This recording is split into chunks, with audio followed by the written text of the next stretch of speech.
बिस्मिल्लाहिर्रहमानिर्रहीम अस्सलाम वालेकुम। आज के इस लेक्चर के अंदर हम देखेंगे हर्निया के बारे में। तो सबसे पहले हम उसकी डेफिनेशन देखते हैं। बेसिकली हमारा जो एब्डोमेन है उसकी ना एक बाउंड्री होती है एब्डोमेन की, ठीक है। तो उसको हम डिटेल में स्टडी कर चुके हैं पहले वाले लेक्चर्स के अंदर। वो कौन कौन सी बाउंड्रीज मसल या फेशिया कौन कौन से मसल या फेशिया जो उसकी बाउंड्री बनाते हैं, ठीक। अब उस बाउंड्री से कुछ ना, अगर वैसे तो जो एब्डोमेन के कंटेंट है ना बाउंड्री के अंदर ही रहते हैं, लेकिन कभी कभार कुछ ऐसी कंडीशंस होती हैं जिनके अंदर जो एब्डोमिनल कंटेंट है वो बाउंड्री से बाहर आ जाते हैं, ठीक है। जब वो बाउंड्री से बाहर आने की कोशिश करते हैं या बाहर आ जाते हैं तो हम कहते हैं कि हर्निया हो गया, ठीक है। इस कंडीशन को हम कहते हैं हर्निया। अच्छा, अब हम बात करते हैं हर्निया की टाइप्स की। तो अगर हम हर्निया की टाइप्स की बात करें तो दो टाइप की हर्निया होती हैं, ठीक है। एक हमारे पास होता है इंटरनल हर्निया और एक होता है एक्सटर्नल हर्निया। अब जो हमारे पास एब्डोमिनल कैविटी है उसके अंदर कुछ ऐसे जोन्स होते हैं, उसको हम कहते हैं नो एंट्री जोन, ठीक है। यानी कुछ ऐसे सुराख से होते हैं जिसके अंदर ना कोई कंटेंट पास नहीं करता, यानी उसको क्रॉस करके ना दूसरी साइड पे नहीं जाता, ठीक। तो अगर कंटेंट उन सुराख को पास करके वो होते एब्डोमिनल कैविटी के अंदर ही हैं, तो अगर कोई कंटेंट उनको पास करके उनके अंदर से क्रॉस कर जाए तो हम कहेंगे जी इंटरनल हर्निया हो गया। यानी वो नो एंट्री जोन था, उसके अंदर किसी कंटेंट नहीं जाना था, लेकिन कोई ऐसी कंडीशन हो गई जिसके ज़रिए कोई कंटेंट उसके अंदर घुस गया, तो हम कहेंगे जी इंटरनल हर्निया हो गया, ठीक है। तो प्रोट्रूजन बेसिकली ज़्यादातर जो हमारे पास है इंटेस्टाइन या स्टमक, ये दो चीज़ें ही हर्निया कॉज करती हैं। तो प्रोट्रूजन ऑफ इंटेस्टाइन और omentum into no entry zone inside the abdominal cavity itself. तो ये हमारे पास है इंटरनल हर्निया की डेफिनेशन। यानी नो एंट्री जोन, कैविटी के अंदर ही नो एंट्री जोन होते हैं, उसके अंदर घुस जाते हैं कंटेंट्स, ठीक है। तो इसको हम कहते हैं इंटरनल हर्निया। उसके बाद हमारे पास है एक्सटर्नल हर्निया। एक्सटर्नल हर्निया तो ये है कि हमारे पास जो एब्डोमिनल कंटेंट है वो एब्डोमिनल वॉल को क्रॉस करके वॉल से बाहर ही आ जाएं, तो इसको हम कहते हैं एक्सटर्नल हर्निया। तो protrusion of abdominal content through any of its wall, it is called external hernia, ठीक है। तो अभी हमारे पास जी एक्सटर्नल हर्निया जो है इसकी टाइप्स हैं। तो बेसिकली हमारे पास ये डिफरेंट टाइप्स मैंने यहाँ लिखी हुई है। एक हमारे पास है umbilical, paraumbilical, femoral, digastric, lumbar, incisional, divarication of recti और इंग्वाइनल हर्निया, ठीक है। तो इसको हम बारी बारी एक एक करके हम स्टडी करते हैं। तो इसकी मैं ज़्यादा डिटेल आपको नहीं बताऊँगा, जो डिटेल हम डिस्कस करेंगे वो हम डिस्कस करेंगे इंग्वाइनल हर्निया की, ठीक है। तो गाइस हम बात करते हैं हर्निया की टाइप्स को, हम ना ज़रा डिस्कस करते हैं एक एक करके। तो सबसे पहले हमारे पास है अम्बलाइकल हर्निया। तो अम्बलाइकल हर्निया की अगर हम बात करें तो हमें पता है जो हमारा अम्बलाइकस है तो उसके अंदर से अगर कोई कंटेंट एब्डोमेन का बाहर आ जाए उसको हम कहते हैं अम्बलाइकल हर्निया। अब अम्बलाइकल हर्निया जो है उसकी दो टाइप्स होती हैं। एक हमारे पास होती है कॉन्जेनिटल और एक होती है एक्वायर्ड इन्फेंटाइल अम्बलाइकल हर्निया। अगर हम जब एम्ब्रियोलॉजी की बात करें कि किस तरह इंटेस्टाइन वगैरह डेवलप होती हैं, तो उसके अंदर हमें पता है कि जो हमारा अम्बलाइकस है उसके अंदर एब्डोमेन के कंटेंट चले जाते हैं, लेकिन जब एम्ब्रियो फर्दर ग्रो करता है तो वो कंटेंट ना अम्बलाइकस से बाहर आ जाते हैं, वापस एब्डोमिनल कैविटी के अंदर आ जाते हैं, ठीक है। तो समटाइम ऐसा होता है कि जो कंटेंट एब्डोमिनल कैविटी के अंदर वापस आना होता है तो वापस नहीं आते, वो अम्बलाइकस के अंदर ही रह जाते हैं। इसको हम कहते हैं कॉन्जेनिटल अम्बलाइकल हर्निया। तो ये है due to non return of mid gut loop back to the abdominal cavity, ठीक है। तो ये हमारे पास अम्बलाइकल हर्निया हो गया। इसके बाद है एक्वायर्ड, ये कॉन्जेनिटल था, अब होता है acquired infantile umbilical hernia. Sometime ऐसा होता है कि कंटेंट तो बाहर आ जाते हैं, लेकिन जो अम्बलाइकस है ना, वो अम्बलाइकस आपको पता है एक होल सा होता है, हमारा स्कार है जो एंटी एब्डोमिनल वॉल के अंदर प्रेजेंट है।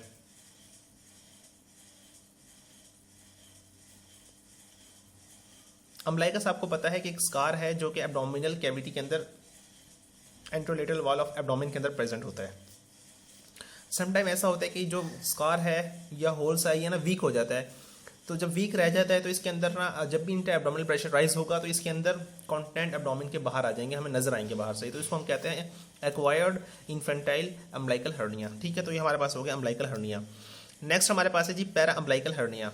पैरा अम्बलाइकल हर्निया ये है कि हमारे पास जो अम्बलाइकल है, ये इस डायग्राम के अंदर देखें, ये हमारे पास अम्बलाइकस था। अम्बलाइकस वाली लाइन के अंदर ऊपर या नीचे कहीं भी हर्निया हो जाए तो उसको हम कहते हैं पैरा अम्बलाइकल हर्निया, लेकिन होगा वो अम्बलाइकस के प्लेन के अंदर, तो उसे कहते हैं पैरा अम्बलाइकल हर्निया, ठीक है। उसके बाद है हमारे पास फेमरल हर्निया।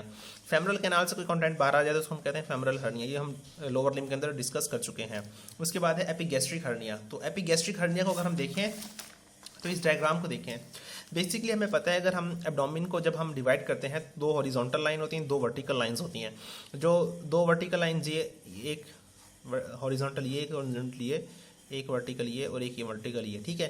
तो इसका हम मतलब इस तरह हम एब्डोमेन को डिवाइड करते हैं। तो ये वाला जोन जो है इसको हम कहते हैं जी एपिगैस्ट्रिक, मतलब इसका नाम है एपिगैस्ट्रिक जोन, ठीक है। अब इस जोन के अंदर अगर हर्निया हो जाए तो हम उसको कहेंगे एपिगैस्ट्रिक हर्निया, ठीक है। अच्छा, ये हो गया हर्निया एपिगैस्ट्रिक। उसके बाद हमारे पास है लंबर हर्निया। लंबर हर्निया में ये लंबर ट्रायंगल जो है, लंबर रीजन के अंदर ट्रायंगल प्रेजेंट है, तो इसकी डिटेल बाद में देखेंगे। बस हम थोड़ा सा बता दें आपको, जो लंबर ट्रायंगल है उसके अंदर से कंटेंट बाहर आ जाते हैं, उसको हम कहते हैं लाइक लंबर हर्निया। उसके बाद इंसिजनल हर्निया। इंसिजनल हर्निया में ये होता है कि सम टाइम ऐसा होता है कि इंसिजन सर्जरी होती है जिसकी वजह से हम इंसिजन लगाते हैं वॉल के अंदर, तो उसके ज़रिए भी, उसके अंदर से भी कंटेंट बाहर आ सकते हैं, उसको हम कहते हैं इंसिजनल हर्निया। नेक्स्ट हमारे पास है divarication of recti. Divarication of recti ये है कि जो एंटीरियर वॉल होती है सम फीमेल्स के अंदर नहीं वीक हो जाती है लीनिया एल्बा के जरिए, ठीक है। जब भी कफिंग होती है, इंटर एब्डोमिनल प्रेशर राइज होता है, तो वॉल के जरिए जो एंटीरियर एब्डोमिनल वॉल है उसके अंदर से कंटेंट बाहर आ जाते हैं, ठीक है, लीनिया एल्बा के दरमियान से। इसको हम कहते हैं डाइवेरिकेशन ऑफ रेक्टाई। अच्छा, अब हम बात करते हैं इंग्वाइनल हर्निया की, ठीक है। अब हम इसको डिटेल में डिस्कस करने लगे हैं। सबसे पहले हम देखते हैं स्ट्रक्चर क्या होता है हर्निया का। अगर हम हर्निया के स्ट्रक्चर की बात करें तो तीन पार्ट होते हैं हमारे पास। एक होता है सैक, दूसरा कंटेंट और तीसरा कवरिंग। सैक बेसिकली जो एब्डोमिनल है, एब्डोमिनल वॉल है, उसके अंदर इनसाइड प्रेजेंट होता है पेरिटोनियम, ठीक है। जब भी कोई कंटेंट बाहर आता है एब्डोमिनल वॉल से तो साथ पेरिटोनियम को लेकर बाहर आता है, क्योंकि जो कंटेंट है वो पेरिटोनियम के भी अंदर प्रेजेंट है। जब वो कंटेंट बाहर आएगा तो पेरिटोनियम भी बाहर आएगी। तो sac basically protrusion of peritoneum is called sac, ठीक है। अब इसके दो पार्ट होते हैं, एक नेक और बॉडी। इस डायग्राम के अंदर देखें, ये हमारे पास डायग्राम है, ये देखें, ये कंटेंट है, उसके अराउंड हमारे पास सैक है, कंटेंट है, और ये वाइट वाइट जो है ये सैक है। अब ये सैक बाहर, कंटेंट बाहर आया तो अपने साथ सैक को भी बाहर लेकर आया, पेरिटोनियम को भी बाहर ले आया, ठीक है। अब ये जो कंस्ट्रिक्टेड रीजन है इसको हम कहेंगे नेक, और ये जो थोड़ा सा ओपन वाइड रीजन है इसको हम कहेंगे बॉडी ऑफ सैक, ठीक है। तो ये हमारे पास होगी बॉडी। उसके बाद हमारे पास है कंटेंट। कंटेंट के अंदर हमारे पास long mobile coil of intestine और एनी अदर विस्ट्रॉस, ठीक है। तो ये कंटेंट है। उसके बाद कवरिंग, जो लेयर्स हैं एब्डोमिनल वॉल की वो भी कवर करती हैं किसको, हर्निया को, ठीक है। उसको हम कहेंगे हर्निया की कवरिंग है। तो लेयर्स कौन कौन सी होती हैं इसको हम पहले डिस्कस कर चुके हैं, ठीक है। तो अब हम बात करते हैं इंग्वाइनल हर्निया की। अब इंग्वाइनल हर्निया जो है, इसके हम डेफिनेशन की बात करें तो basically protrusion of loop through inguinal canal और inguinal wall is called inguinal hernia. अब ये जो इंग्वाइनल हर्निया है, या तो डीप इंग्वाइनल रिंग या inguinal canal, superficial inguinal ring से बाहर आने का नाम कंटेंट के, उसको हम कहते हैं इंग्वाइनल हर्निया। अब इंग्वाइनल हर्निया के दो टाइप है। इंग्वाइनल हर्निया एक डायरेक्ट है, डायरेक्ट है और इनडायरेक्ट। अच्छा, अगर इनडायरेक्ट की बात करें तो protrusion occur through deep inguinal ring, inguinal canal और सुपरफिशियल इंग्वाइनल रिंग, इसको हम कहते हैं इनडायरेक्ट। और अगर हम डायरेक्ट की बात करें, protrusion occur through weak posterior wall of inguinal canal और हेजल वेज ट्रायंगल। तो ये इस डायग्राम के अंदर मैं आपको दिखाता हूँ कैसे। ये देखिए डायग्राम है हमारे पास। इस डायग्राम के अंदर देखें तो ये जो कंटेंट है ना, ये हमारे पास पहले डीप से क्रॉस करता है, उसके बाद हमारे पास इंग्वाइनल कैनाल और फिर सुपरफिशियल इंग्वाइनल रिंग से क्रॉस करके स्क्रोटम हमारे पास आ जाता है, स्क्रोटम के अंदर, ठीक है, टेस्टिस के साथ आ जाता है। तो इसको हम कहते हैं इनडायरेक्ट इंग्वाइनल हर्निया, यानी कि इनडायरेक्टली वॉल के अंदर से होकर आता है, वॉल के बाहर से अगर आता है तो डायरेक्ट होता है, ठीक है। तो ये हमारे पास है इनडायरेक्ट इंग्वाइनल हर्निया। अब हम बात करते हैं डायरेक्ट की। डायरेक्ट की ये देखें, किसी वॉल, किसी मतलब कि कैनाल के अंदर से नहीं आया, बल्कि कैनाल के बाहर से ही इसने प्रेशर लगाया और बाहर से एक हर्निया कॉज कर दिया, ठीक है। तो इसको हम कहेंगे डायरेक्ट इंग्वाइनल हर्निया। ये पोस्टीरियर वॉल थी हमारे पास कैनाल की, इसके ऊपर प्रेशर लगाएगा और लूप आउट हो जाएगा बाहर की तरफ, अपनी बाउंड्री से बाहर। तो ये हो गया डायरेक्ट इंग्वाइनल हर्निया, ठीक है। तो गाइस ये था इनडायरेक्ट और डायरेक्ट का फ़र्क। अच्छा, अब हम बात करते हैं कवरिंग की। तो बेसिकली जो इंपॉर्टेंट है इसके अंदर वो है कवरिंग। अब हम कवरिंग की बात करें तो कवरिंग के अंदर सबसे पहले हम देखते हैं इनडायरेक्ट की कवरिंग। इनडायरेक्ट कवरिंग तो सेम होगी, जिस तरह हमारे पास इंग्वाइनल कैनाल की हमने कवरिंग पढ़ी थी, उसके जो इसी तरह हम covering of indirect inguinal hernia को भी देखेंगे, ऑलमोस्ट सेम ही है, कोई डिफरेंस नहीं है, ठीक है। तो सबसे बाहर जो है एक्स्ट्रा पेरिटोनियल कनेक्टिव टिश्यू होता है। उसके बाद हमारे पास internal spermatic fascia, cremasteric fascia और एक्सटर्नल स्पर्मेटिक फेशिया और स्किन। तो ये इजी कवरिंग है हमारे पास इनडायरेक्ट की। अब हम बात करते हैं डायरेक्ट की। तो उससे पहले मैं आपको पॉइंट समझाता हूँ डायरेक्ट से पहले।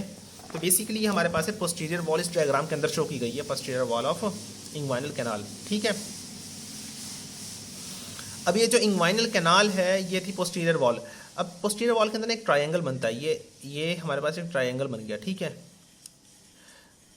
ट्राइंगल का जो लेटरल एंड है उसके वो हमारे पास आर्टरी प्रेजेंट है, इन्फीरियर एपिगैस्ट्रिक आर्टरी, जो लेटरल मार्जिन बनाती है, और जो मीडियल मार्जिन बनाता है वो lateral border of फ्रैक्टस abdominis muscle, और जो इन्फीरियर है बेस बनाता है वो हमारे पास है जी इंग्वाइनल लिगामेंट। ठीक है, अब ये जो ट्राइंगल बना इसको ना एक और लिगामेंट दो पार्ट में डिवाइड करता है। ये मीडियल अम्बलाइकल लिगामेंट है, यहाँ से जाता है ऊपर की जानिब, दो पार्ट में डिवाइड कर देगा ट्राइंगल को। ये है मीडियल पार्ट और ये है लेटरल पार्ट। ठीक है, अब अगर हर्निया ने होना होता है, यानी जब भी हर्निया कर होता है तो दो पार्ट से हो सकता है, मीडियल पार्ट से भी हो सकता है और लेटरल पार्ट से भी हो सकता है।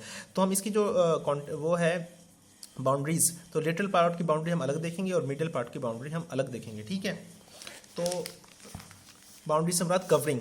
ठीक है, मीडियल की कवरिंग अलग देखेंगे और लेटरल की कवरिंग अलग देखेंगे। ठीक है, तो इस डायग्राम ये जो हमारे पास है कवरिंग ऑफ डायरेक्ट, तो Hesselbach triangle is divide into two part by medial umbilical ligament, ये मैंने आपको बता दिया। अगर हम लेटरल पार्ट की कवरिंग देखें तो हमारे पास ये देखें, लेटरल पार्ट में extra peritoneal collective tissue, fascia transversalis, cremasteric fascia, external spermatic fascia और स्किन। जबकि मीडियल पार्ट के अंदर extra peritoneal connective tissue, fascia transversalis same, बस ये थर्ड पॉइंट है, यही डिफरेंस आएगा यहाँ पर क्रीमेस्टेरिक फेशिया था, यहाँ पर कंजॉइंट टेंडन था। ठीक है, यहाँ उसके बाद एक्सटर्नल स्पर्मेटिक फेशिया, स्किन। ठीक है, तो इस डायग्राम के अंदर देखें तो सेम तमाम के तमाम स्ट्रक्चर वही सेम है, लेकिन जो मीडियल साइड होती है ना हमारे पास, मीडियल साइड यहाँ पे एक टेंडन प्रेजेंट होता है, उसको हम कहते हैं कंजॉइंट टेंडन। इसकी डिटेल मैंने आपको इंग्वाइनल कैनाल का जब मैंने आपको बताया था लेक्चर के अंदर, उसके अंदर बताइए सारी डिटेल, आप वहाँ जाकर देख लें, इंशाल्लाह आपको समझ आ जाएगी। ठीक है, तो गाइस ये हमारे पास था हर्निया। अब हम ज़रा बात कर लें डिफरेंस की बिटवीन इनडायरेक्ट और इनडायरेक्ट के दरमियान में। ठीक है, तो सबसे पहले एटियोलॉजी की बात करें तो बेसिकली जो इनडायरेक्ट इंग्वाइनल हर्निया है, इसकी जो सैक है ना पहले से ही बनी होती है। सैक मैंने बताया था आपको प्रोट्रूजन।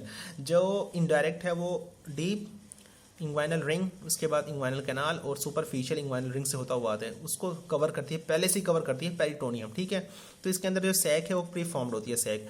जबकि जो डायरेक्ट है उसकी जो सैक है वो posterior wall of weakness of posterior wall की वजह से अकर होता है डायरेक्ट इंग्वाइनल हर्निया। ठीक है, ये देखें इस डायग्राम के अंदर, यहाँ तो ये सैक पहले से मौजूद है।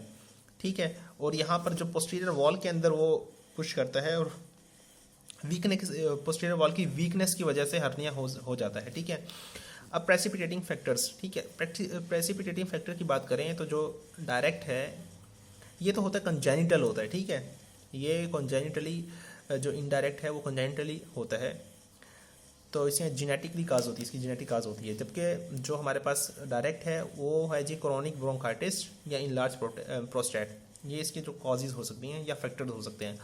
अच्छा, अगर हम बात करें नेक्स्ट पॉइंट की, तो अगर हम खड़े हों स्टैंडिंग पोजीशन के अंदर तो ये डू नॉट कम आउट, जबकि ये कम आउट, ये स्टैंडिंग पोजीशन के अंदर बाहर नहीं आता, जबकि बाहर आ सकता है। बाहर क्यों आ सकता है? क्योंकि वॉल जो वीकनेस है, पोस्टीरियर वॉल वीक है, जब हम खड़े होंगे तो प्रेशर राइज होगा, जब प्रेशर राइज होगा तो एब्डोमिनल कंटेंट पुश करेंगे पोस्टीरियर वीक वॉल को, तो वो बाहर आने के चांसेस ज़्यादा हैं। ठीक है, अब डायरेक्शन ऑफ सैक, इसकी जो डायरेक्शन है वो ये कि sac come through the deep inguinal ring. Sac मैंने बताया है कि आपको पेरिटोनियम डीप इंग्वाइनल रिंग से होती हुई आएगी, और इसकी जो सैक है वो पेरिटोनियम वो हेज़लबैच ट्राइंगल से बाहर निकल आएगी। नॉर्मली हेज़लबैच ट्राइंगल के पीछे रहती है, लेकिन जो हर्निया जब होता है तो वो बाहर आ जाती है। ठीक है, अच्छा, अब इसमें ऑब्स्ट्रक्शन कौन कौन सी हो सकती हैं? इसमें ऑब्स्ट्रक्शन जो है कॉमन है नैरो, क्योंकि इसमें नेक पहले से ही प्रोड्यूस है। ये देखें यहाँ पर, ये जो इनडायरेक्ट है इसके अंदर ये नेक बनी हुई है, तो ये है ऑब्स्ट्रक्शन पॉइंट है इसका। ठीक है, जबकि जो हमारे पास डायरेक्ट है इसके अंदर कोई ऑब्स्ट्रक्शन नहीं होती, क्योंकि इसकी जो नेक है ना ये वाइड है, इसके अंदर वाइड नेक है, इसलिए इसमें ऑब्स्ट्रक्शन नहीं होती। इंग्वाइनल रिंग टेस्ट इसके अंदर सीन नहीं होता, जबकि इसके अंदर हो सकता है सीन, इसकी डिटेल बाद में देखेंगे। ठीक है, तो गाइज़ ये हमारी आज की वीडियो थी। अगर आपको ये वीडियो पसंद आई हो तो इस वीडियो को लाइक करें, हमारे चैनल को सब्सक्राइब करें और शेयर अपने दोस्तों के साथ भी करें इस वीडियो को। ठीक।